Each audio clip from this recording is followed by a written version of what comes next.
आज नहीं बोलोगे तो कल बोलना मुश्किल हो जाएगा। 14 साल के दलित बच्चे असुमित गौतम पर एफआईआर दर्ज करने के क्या कारण हो सकते हैं? हमें यह समझने की जरूरत है कि यह कोई कानून का सामान्य प्रयोग नहीं है, बल्कि थ्रेट परसेप्शन थ्योरी और सिस्टम की इनसिक्योरिटी का क्लासिक एग्जाम्पल है। राजनीतिक विज्ञान का एक बुनियादी सिद्धांत कहता है कि सत्ता को भाषा या कंटेंट से नहीं, उसके इन्फ्लुएंस से डर लगता है। सिर्फ बोलना खतरनाक नहीं होता है, उसका सुना जाना खतरनाक होता है। असुमित ना तो वोटर था और ना ही किसी संगठन से जुड़ा हुआ था और ना ही किसी पार्टी का हिस्सा था, लेकिन उसके वीडियो लगातार रीच और एंगेजमेंट पैदा कर रहे थे। लोग उसे सुन रहे थे, पसंद कर रहे थे और वह बीजेपी शासित सिस्टम की खामियों को बेहद सरल, तार्किक और जमीनी भाषा में उजागर कर रहा था। यही एक मोमेंट होता है जहां किसी भी सरकार की अलार्म बेल बजती है। अब सिस्टम की हिपोक्रेसी को देखिए। अनुराग ठाकुर के चुनावी रैलियों में दिए गए उग्र और उकसाने वाले नारे सार्वजनिक रूप से रिकॉर्डेड है। लाखों की भीड़, खुला मंच, सीधा उकसावा, लेकिन नतीजा कोई आपराधिक एफआईआर नहीं हुई, सिर्फ राजनीतिक विवाद बनकर के रह गया। कपिल मिश्रा के दिल्ली हिंसा से दिए गए ठीक पहले के वीडियो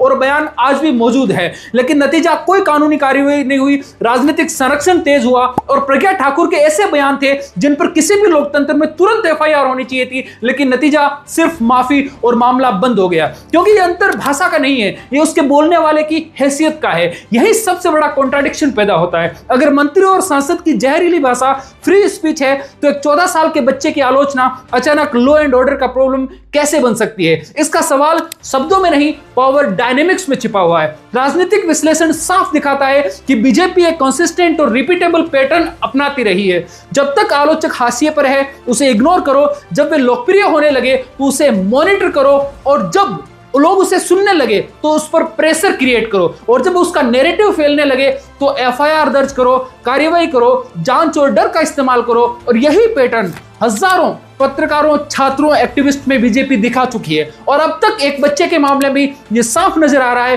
कि असुमित से डर इसलिए नहीं था कि उसका कंटेंट भड़काऊ था, बल्कि उससे डर इसलिए था कि उसका कंटेंट आइडियोलॉजिकल नहीं, लॉजिकल था। लोग उससे बहस नहीं कर रहे थे, लोग उससे सहमत हो रहे थे। सत्ता को कंटेंट से डर नहीं लगता, ना नारों से लगता है। सत्ता को डर लगता है जब सवाल डाटा और लॉजिक के साथ पूछा जाए, जब लोग उसे मानने लगे। ये एफआईआर कानून की ताकत नहीं, सत्ता की असुरक्षा को दिखाती है। अगर एक 14 साल का बच्चा पूरे सिस्टम को असहज कर दे तो यह समस्या बच्चे के नहीं, सिस्टम की लेजिटिमेसी में है। इसलिए जब सत्ता बच्चों से डरने लगे तो समझ लीजिए कि विचार हार रहे हैं।